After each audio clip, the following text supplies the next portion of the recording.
Hello, good morning and welcome. The importance of BARB to our industry is shown by the audience here today. It's great to see hundreds of you in the audience.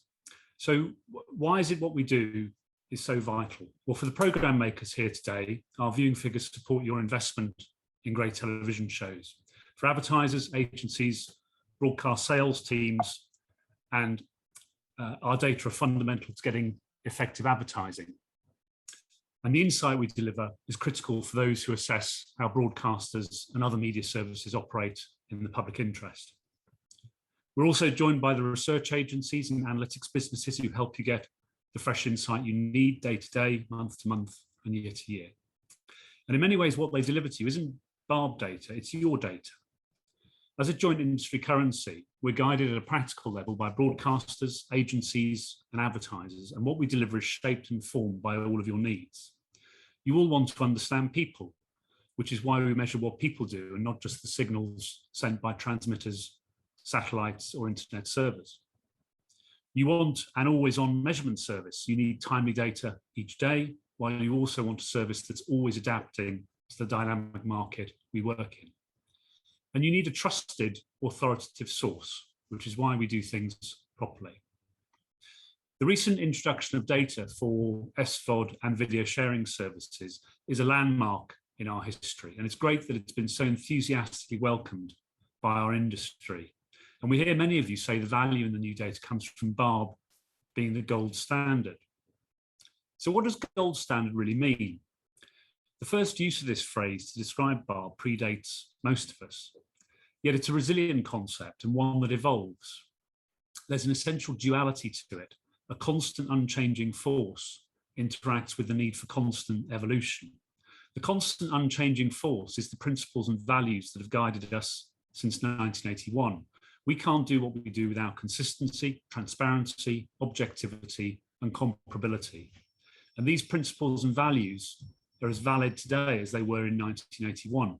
Published recently, the WFA's Statement of Principles for Cross-Media Measurement seem inspired by this decades-long philosophy. Indeed, they could have been written with BARB in mind. But alongside this constant, unchanging force, our gold standard must constantly evolve. Early civilizations equated gold with gods and rulers. And when James W. Marshall discovered it in Coloma, California in 1848, over 300,000 prospectors headed out west, so beginning the gold rush.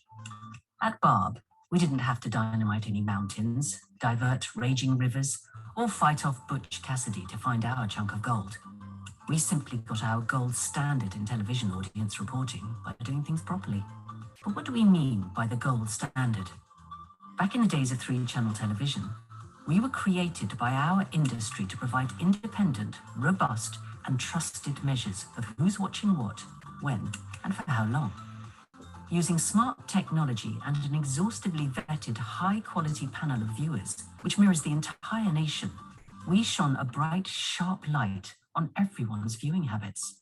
And it's these methodologies, our panel and analysis, which quickly became seen across the media as the gold standard in audience insight. Times, of course, change, and quickly. All of us have multitudes of options and ways to view content. To stay ahead, we've evolved the gold standard. Alongside regular data quality checks and fine-tuning the weighting of our panel, we're innovating too. New techniques mean we know about viewing on any screen which people are using at home. We can track television that isn't live and know who's watching what on streaming services where the concept of a schedule simply doesn't exist. From grazers to box setters to schedule followers, our measurement of every audience is subject to rigorous processes. Processes approved through joint industry governance. So whether you're a program maker, trading, measuring and planning campaigns, or assessing program performance, our objective and impartial gold standard audience analysis is here to guide your thinking and support better outcomes today, tomorrow, and long into the future, whatever's in store.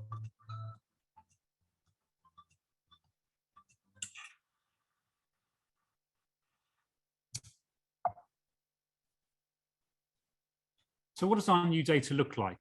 Those of you at our last event in November saw us unveil a once-in-a-generation upgrade to your gold standard measurement of what people watch. And since then, we've been delivering daily audience data for streamers such as Disney+, Netflix, TikTok, and YouTube. 4 months on, we can reflect on the 360-degree audience view now in front of us. This morning, you'll see fresh insight into how people watch linear and streaming services. This will be given by public demand by BARB's very own Jim Jarrett and Doug Whelpdale. You'll also see and hear thoughts of broadcasters, agencies and advertisers on the impact of the new data. Here's a taster of what you'll see.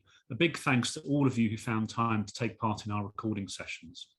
Talking of recording, we're capturing this morning's session and we'll post it on our website for catch-up viewing in the days to come.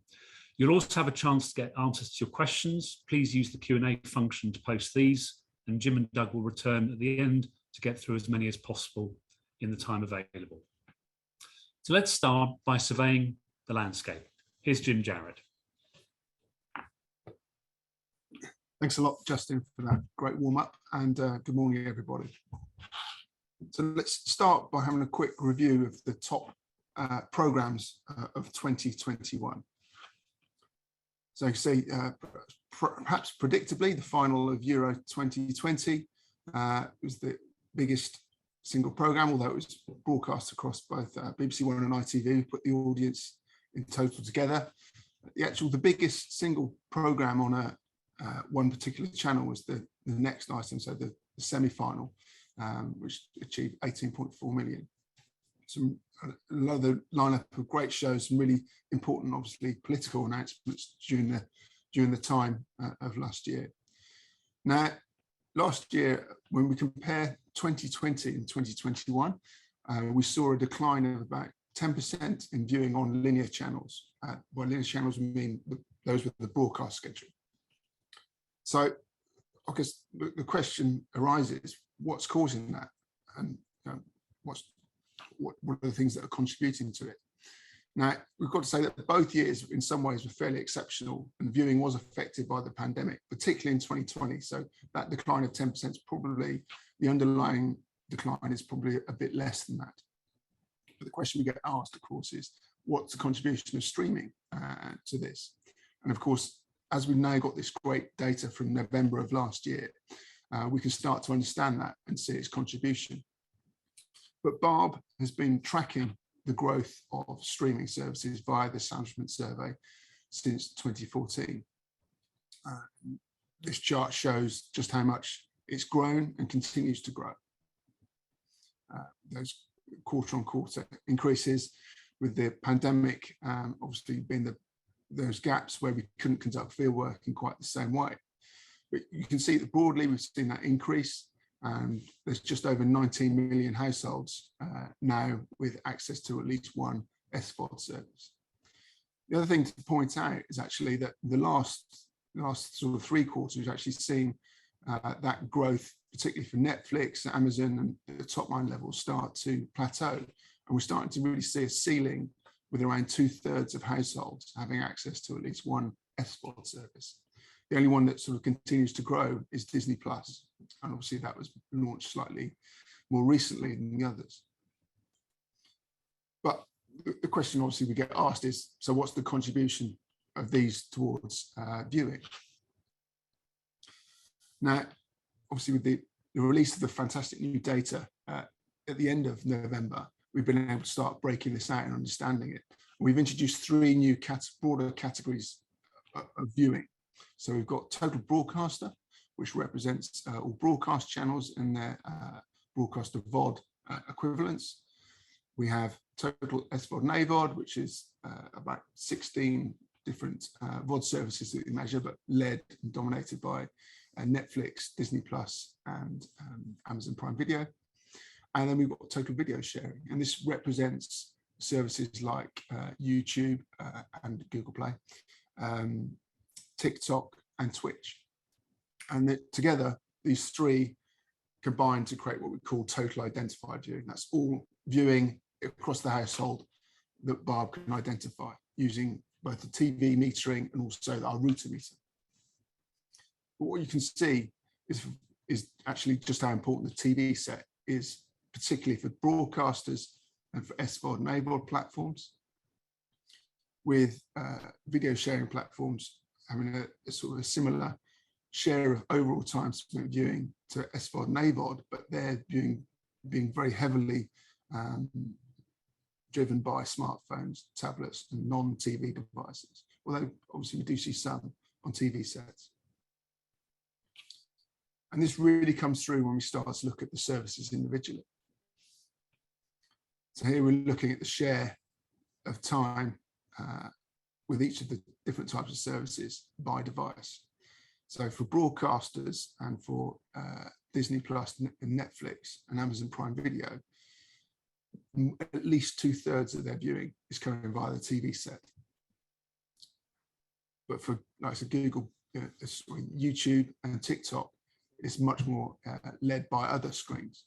You can see more than 93% of TikTok's viewing coming via the smartphone. Now we measure the viewing within the home. So particularly for these services that don't work directly with BARB, we can't capture their viewing outside the home. And we can only suspect that it's actually even outside the home, it's even led more heavily by non-TV devices. We can also start to track these 3 new groups or categories of viewing over time. And we've been doing this again since the end of November. I think one thing that really comes out for me is just how static, or how sort of from week to week, we're seeing broadcasts taking about 70% of that time, with video sharing and SVOD and AVOD services vying for 15%. We pick out some particular dates that are important to us. One is Christmas Day. You can see that particular spike for broadcasters, clearly people going to their established channels on Christmas Day. But for SVOD and AVOD services, the day of the week that really stands out is Saturday. You could say Saturday is truly Netflix and chill, whatever that means. But to really get a great understanding of how important this new data is, let's hear from a few of our stakeholders who give us the latest perspective on how it's changing what they do.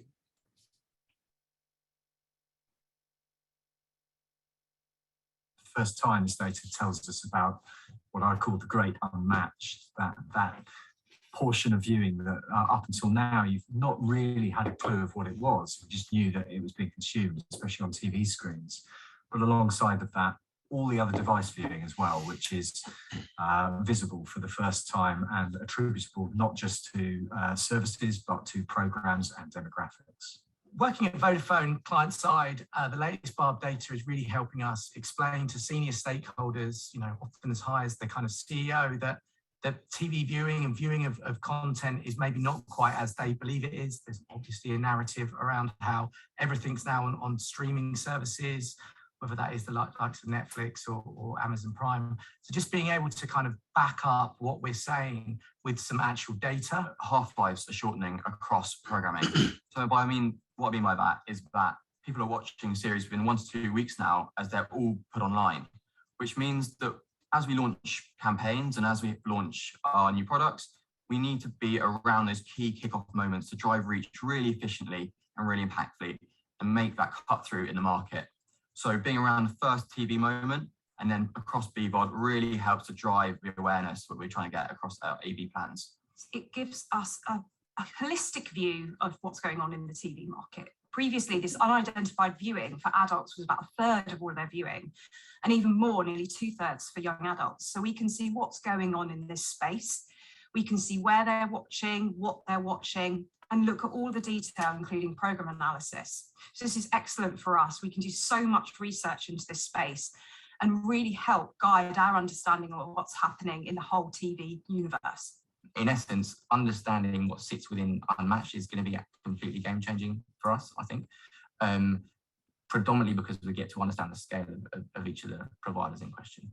We're also able to, combine that data with say, linear broadcast data. So, we're able to identify users of certain SVOD service and how they're using linear. So, the fact that this is all sitting in one place just really helps us navigate, what is forever becoming a more fragmented world. Now we've got a holistic view of not just commercial TV, but what people are watching on social platforms, on SVOD platforms. This helps us build a picture of how people are watching video around the day.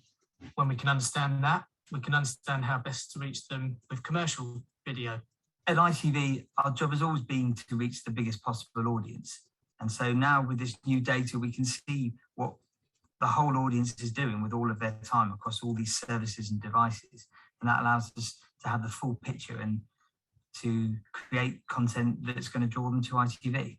So now we've got this great focal meter data. It means that we can look holistically across all AV channels and in real time understand where our audiences are consuming consuming content and how we can best reach them.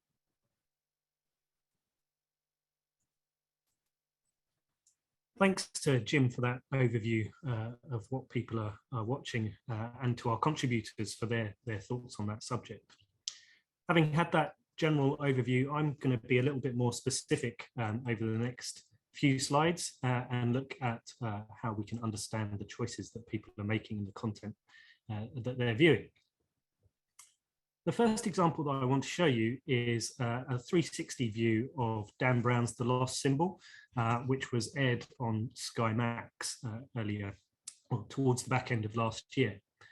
Now, we've been able to understand viewing to programs like this for some time now. So particularly where we have a program that was made available to view before the point of broadcast, we can see how much viewing took place prior to broadcast, how much viewing took place live, and then how much viewing took place after broadcast, up to 28 days after broadcast, as in this example for episode 3. And what we see here with this kind of content is the TV set is really dominant in terms of any point of consumption when the program was made available to view. And this is a pattern that we do see replicated for broadcaster content, where smartphone, tablet and PC viewing is most important prior to broadcast.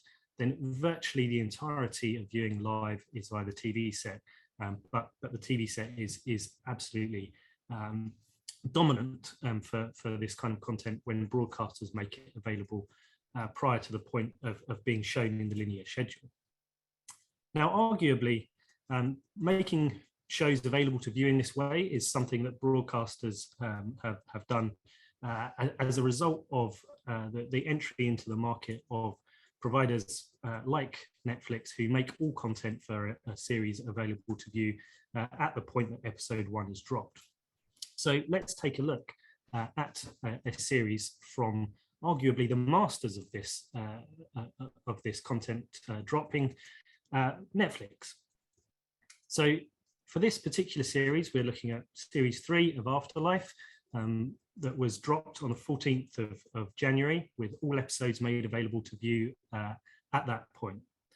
Now, what we can see in this chart is the viewing to any episode on any given day. I should point out that these numbers aren't deduplicated. So if someone has watched episode 1, 2 and 3 on the first day of release, they're going to appear in every single part of this chart for that.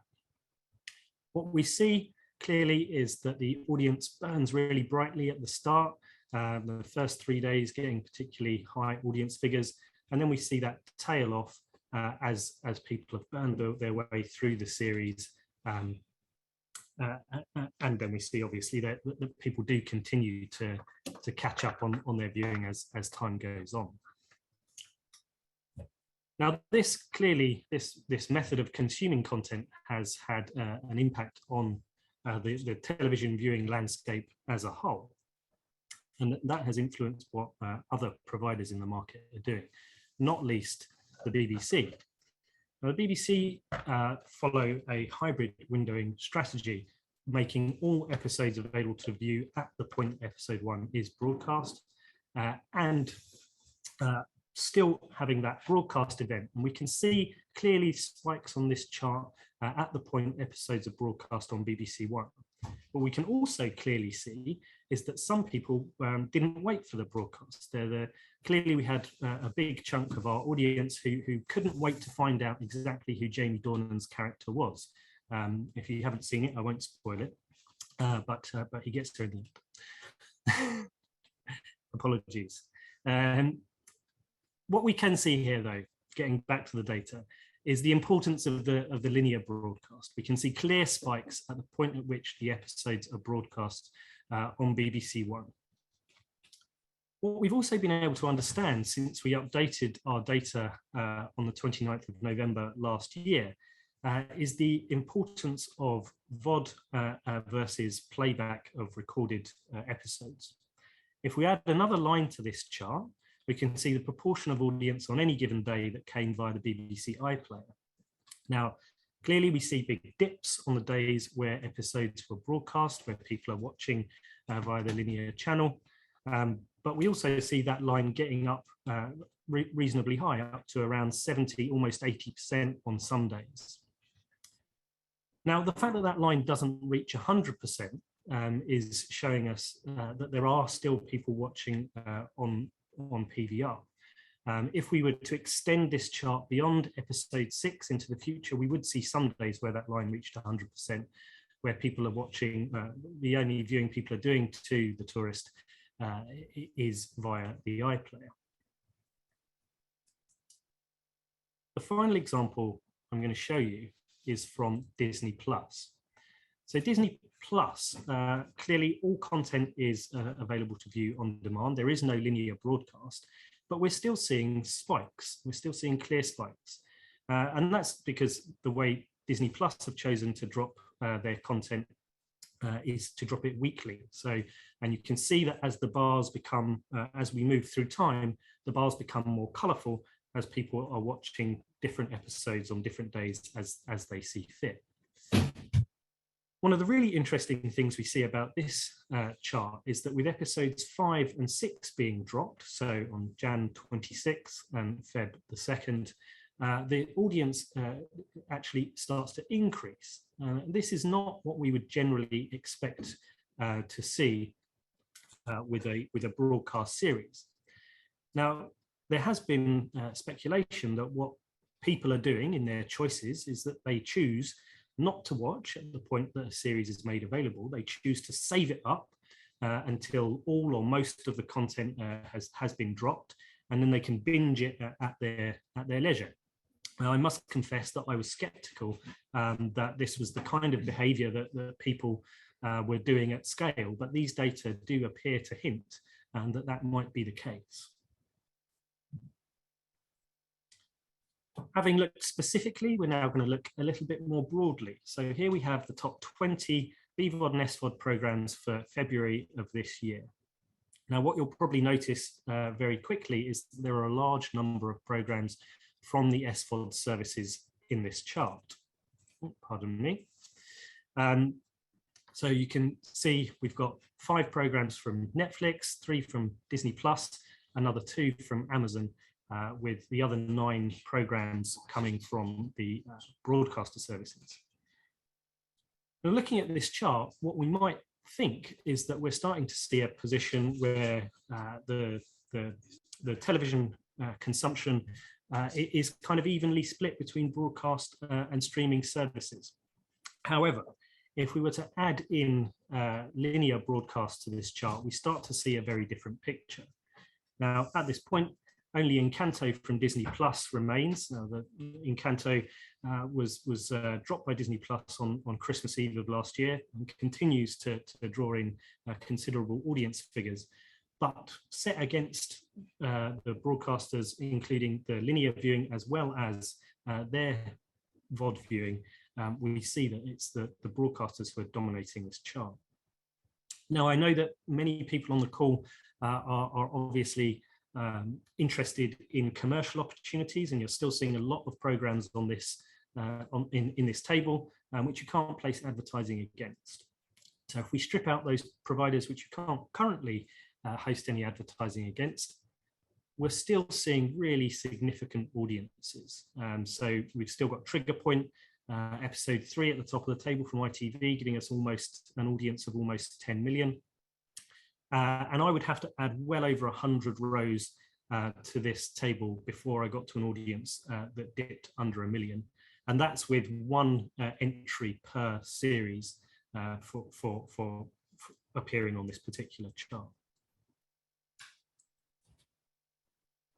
So that was a quick run through the choices that people are making and what we're seeing in terms of the choices that people are making in the data.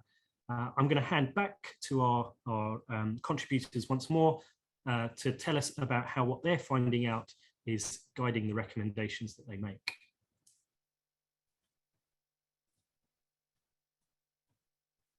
The really exciting thing that we can do are build dynamic audiences. So we can take an audience, for example, someone who is watching Squid Game mainly on Netflix or Encanto on Disney+, and then go and identify and explore the viewing behaviours on linear.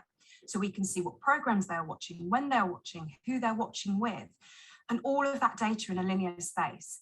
So we can analyse what they were doing when they're watching these non-commercial places and then go and find them, because it's all about finding them at the right time in the right place in commercial spaces. It's also interesting for other points of view, for other media. So again, Encanto, massive hit on Disney+, and it really built when it went onto that platform. So we can think about cinema campaigns. How do we build those for our clients as well as our TV campaigns? And what we're seeing as being really useful and empowering about the data that BARB have released is you can start seeing about how people consume different content, different areas and different platforms and different devices across the day. And that allows us to start building out an idea about need states, about where people, what sort of content people are watching at certain times of the day, as not just on the linear schedule, but also across those SVOD, BVOD, and also on social video. That kind of asks questions to us around use of assets, about getting the right assets to the right audiences at the right time of day to kind of get the right kind of response from our consumers. At ITV, it's been really interesting to see how viewers respond to all these different scheduling and windowing strategies. And with our new service, ITVX, it's key to have this data so that we can optimize our scheduling and windowing strategies for different content types. So I think the main thing that we're seeing is that viewing patterns aren't really changing as much as we think they are. It's a case of we're still seeing those really big appointment to view moments within the SVOD world. So when a new show launches like Afterlife, we can see that people are tuning into the TV set all in one go to watch that. Similar to how linear TV works when we see a weekly episode of Britain's Got Talent or a final of I'm Celebrity. In Connected Performance at OMD UK, we plan across all media channels and through the funnel, so all the way from brand through to performance. The new data that BARB has given us allows us to look at the devices, the audiences that are consuming across different platforms. For example, TikTok is heavily consumed on mobile, and the content that surrounds it is very different to that of TV. So when we're thinking about the role for TikTok, it wouldn't necessarily play a role in distributing that 30-second piece of big screen content, but it absolutely has a really clear role within the more mid-funnel areas to target our audience. Even within, marketing departments, which is a group of people who are meant to understand customers and the people that we're trying to advertise to, there's some massive misconceptions which we often base upon our own viewing habits. Again, the latest BARB data allows us to show what's really going on with the wider public and the real people out there, not the kind of weird people who work in marketing and advertising. There's a real difference between push and pull content. So we're seeing that the push content, so to speak, so what sits within linear and is pushed towards the consumer via the EPG, is still incredibly important. And the EPG still dictates an awful lot of viewing in that space. What we're starting to see is incredibly different consumption-wise is the pull content. So the content that people are actively pulling towards them, be it on on the streamers or elsewhere. At Channel 4, what's really exciting about this data is the speed of which it's starting to influence key stakeholders within the business. We've got an enormous amount of data now on the types of programs that people watch and the devices they use. What's really surprising about that is it's challenging perceptions about how different devices are used, and perhaps especially the non-TV area, which is with the emerging platforms, the likes of TikTok and YouTube. It really is important to understand what's happening on those platforms.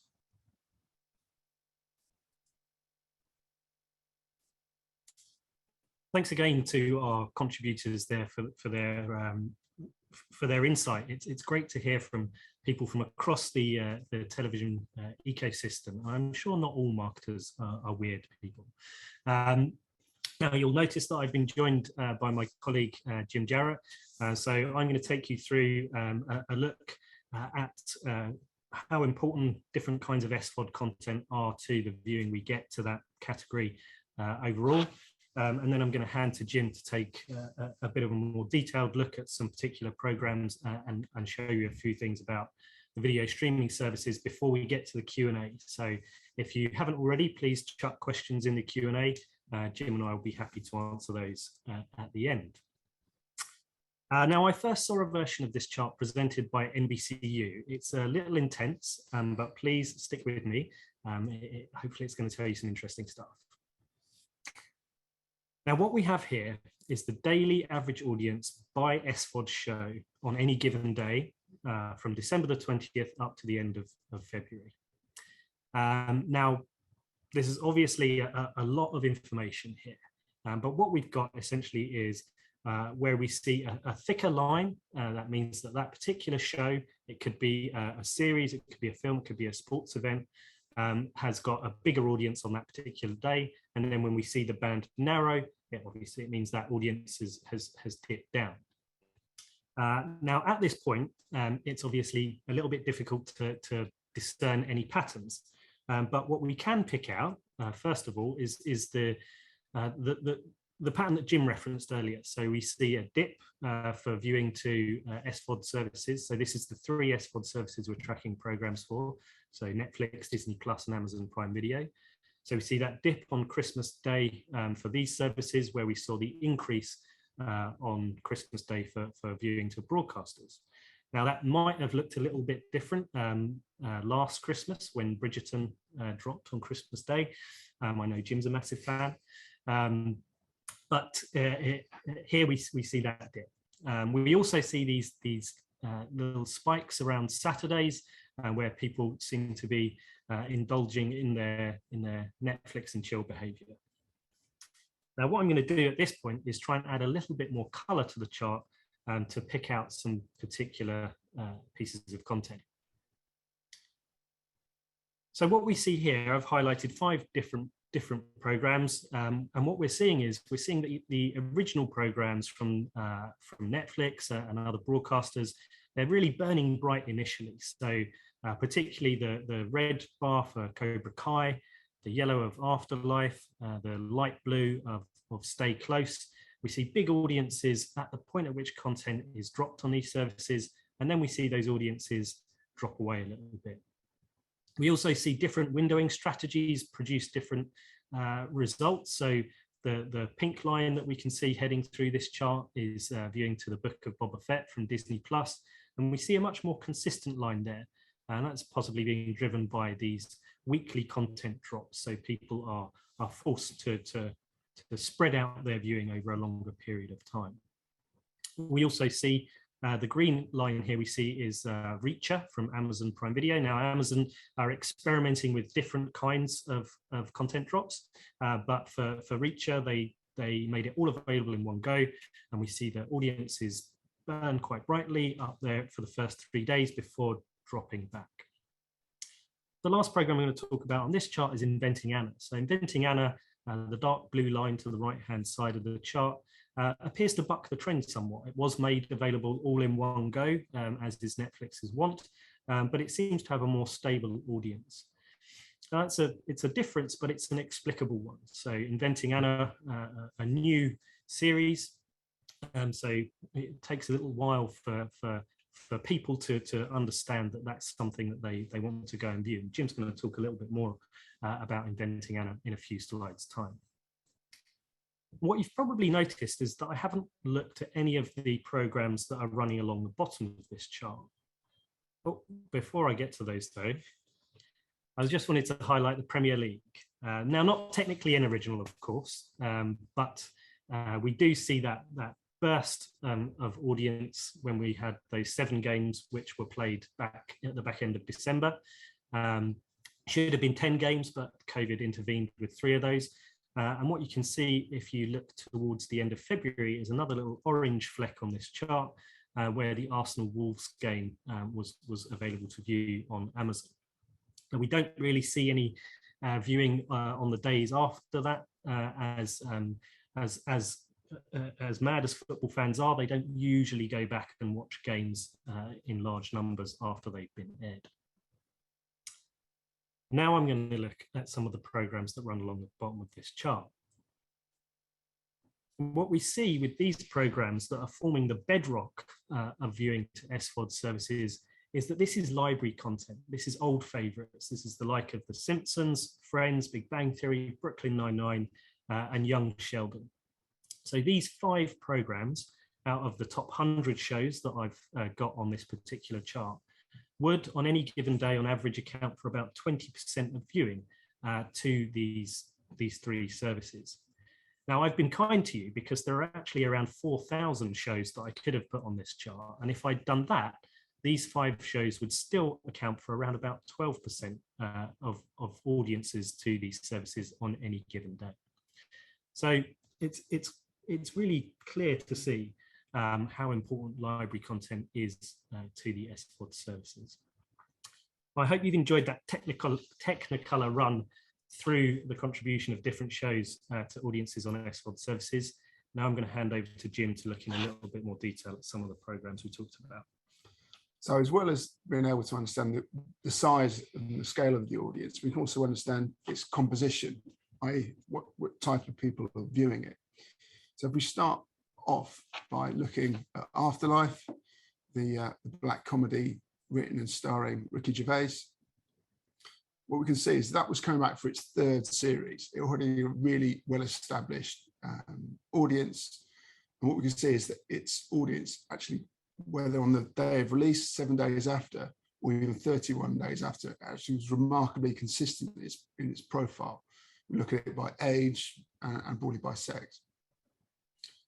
By contrast, something that's new and hasn't got quite such an established audience actually sort of finds itself, works its way through that during the course of its time. So referencing what Doug's mentioned again, this is the progression of inventing Anna's audience, for those of you interested in the stories of fake German heiresses. So you can see on its day of release, its audience, or the profile of its audience, was actually slightly older, and it became progressively slightly younger as time went on. It remained overwhelmingly female, with more than 2/3 of viewers after 31 days being female. Now, the great thing about this data is that we can, and coming back to a point that Eve actually made earlier, is that these viewers aren't lost to SVOD and video sharing platforms. If you're an advertiser or an agency looking to plan against them, you can take these particular viewers and look at what they're viewing on broadcast channels, and particularly in broadcast commercial channels. So here we've taken viewers to Afterlife and looked at what they're viewing across commercial channels. And I guess a couple of things that do jump out for me are just the importance of really strong dramas to this particular set of viewers, particularly Trigger Point, The Bay, and Screw, as well as the tale of other important programming that they're turning to. Now, clearly, there's a lot of interest in streaming services, their implications for advertisers, and planners, regulators, and so on. And there are a lot of services out there offering data to help people understand what people are doing. This particular survey or piece of research from We're Social is really great, but it's a snapshot in time, and BARB can offer so much more. So BARB, if we look at particularly video sharing platforms, we can look at the time that they're spending with the service. So if we look at YouTube and TikTok, that's number of hours per month amongst users, 49 hours, that's nearly an hour and a half each day with YouTube and a similar amount with TikTok. And then we can start to break it down and look at how different audiences are using these types of services. So amongst children, we can see they're much heavier consumers, probably closer to around 2 hours a day. And again, we can go on to look at 16 to 34s. We can also start to break out and understand how they're using these services. So, for instance, number of daily sessions, how often they're using these particular services on a particular day. You can see TikTok's clearly got a much higher frequency of usage, particularly amongst children. And I know that from my own experience, that's pretty accurate. Not that I'm a child. And the other thing we can do is we can actually understand how they're using it across the day, because we're collecting this data minute by minute, hour by hour.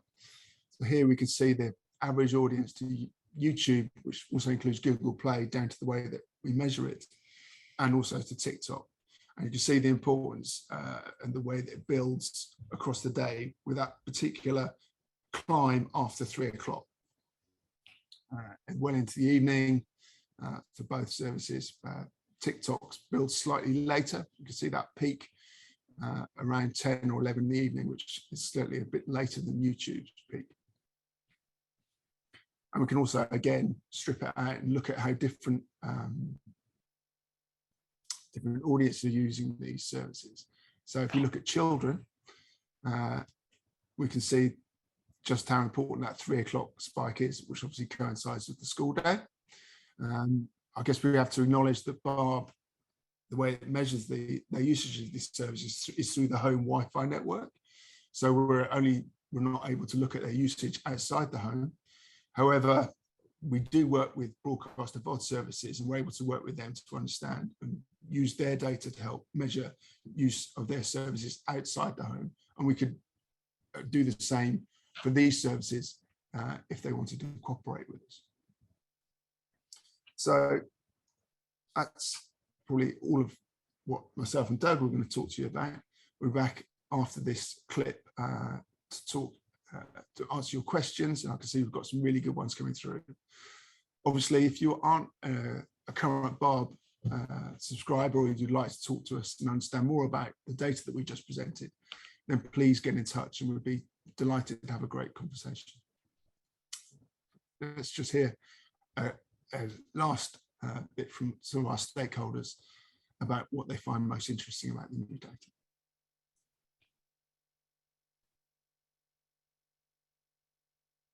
At Vodafone, we are a really big TV advertiser and pretty much constantly always on. So the latest BARB data is really allowing us to take a bit of a step back from all the current learnings that we've got, which are pretty much based on the linear world and linear viewing, to try and really get under the skin and understand how consumers are viewing on-demand content and seeing if that really has any implications on how we think about our AV campaigns.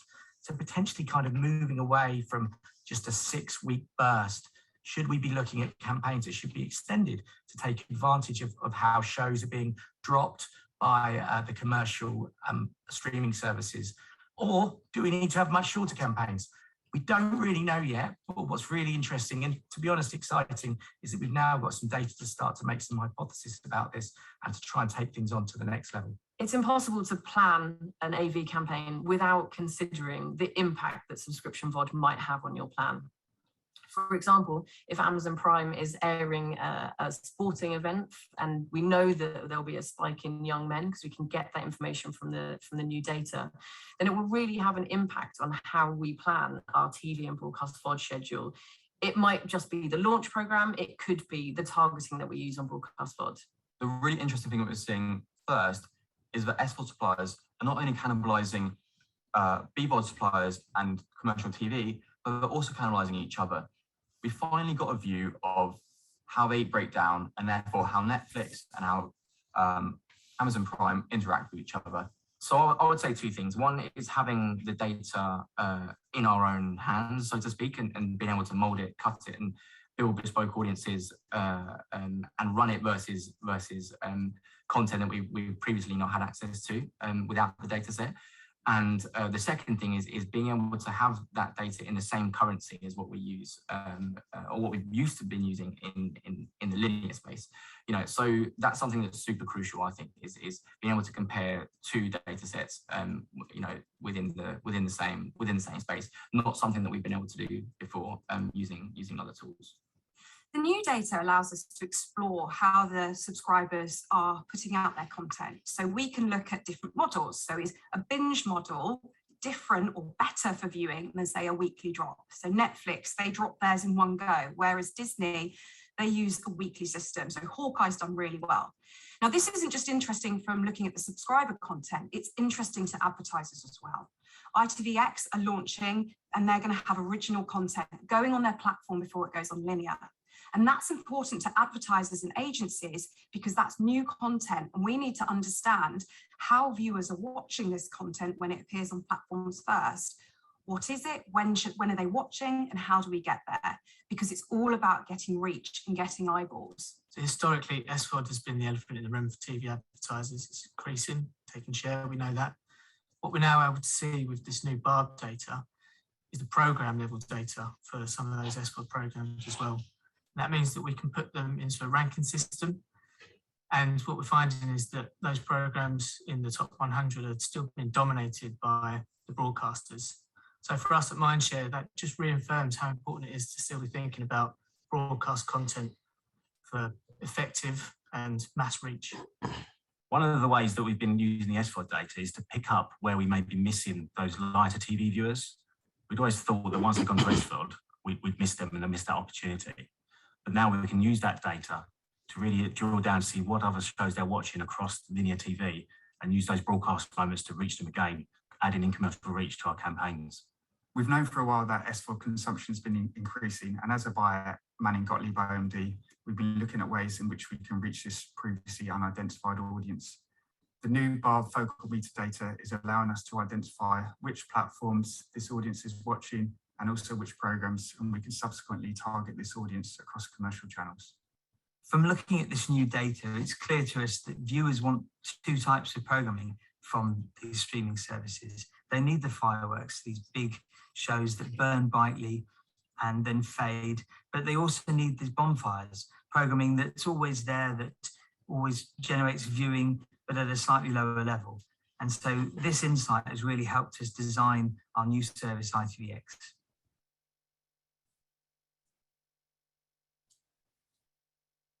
Brilliant. Thanks again to our contributors, and thanks to all of you for putting some great questions in our Q&A. I'm just going to stop the share so that you can see our faces full screen, which I know will make you all delighted. Hopefully I haven't just ended the call. There we go.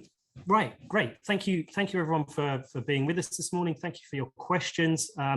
We're going to open up with a question, which is one for you, Jim. So are the average aggregated viewing numbers average per day rather than cumulative reach during the lifetime of the content?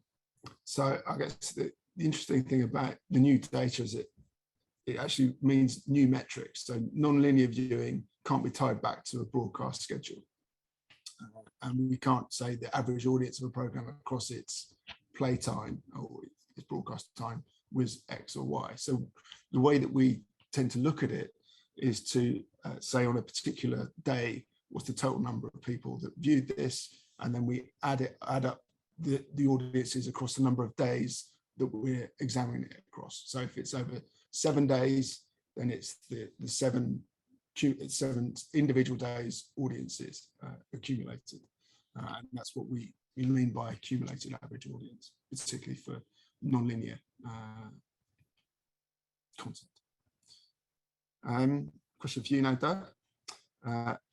And this is something that actually is more than one question on this topic amongst the Q&A, which is when are we going to be able, as agencies, going to be able to start looking at this data?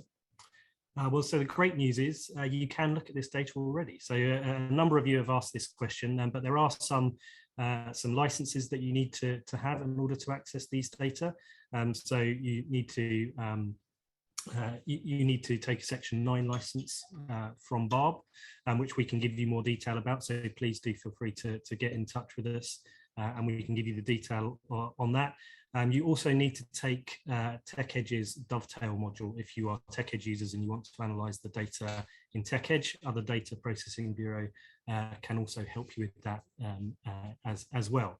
But yeah, so the really good news for the couple of you that have asked how you can get access to the data is that you can access it already. You just need to do a bit of paperwork, basically. And there's also, you also need to sign a particular piece of paper called data sharing rules. And these govern how you can and can't use the data. And that's really important to BARB because not all of these new services are taking BARB's data, and we need to protect the value of it for broadcasters, but also for BARB itself. That said, the rules are pretty clear on what you can and can't do with the data, and hopefully they're not overly restrictive, but clearly we need to make sure that we protect its value.